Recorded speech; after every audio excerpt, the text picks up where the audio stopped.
جب تلاوت قرآن پاک میں سستی ہو تو یاد رکھیں قرآن مجید کے حروفوں کی تعداد 3,23,071 ہے۔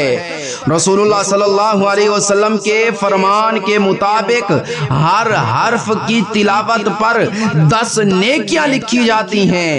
اس حساب سے ایک رکوع کی تلاوت پر تقریباً 5,000 نیکیاں، ایک پارے کی تلاوت پر تقریباً 1,00,000 نیکیاں، ایک قرآن پاک کے ختم کرنے پر تقریباً 30,00,000 نیکیاں، درج بالا نیکیاں تو کم سے کم ہمارے حساب کے مطابق ہیں، ورنہ واللہ یضاعف لمن یشاء، اور اللہ جسے چاہے ثواب میں بڑا چڑھا کر دیتا ہے۔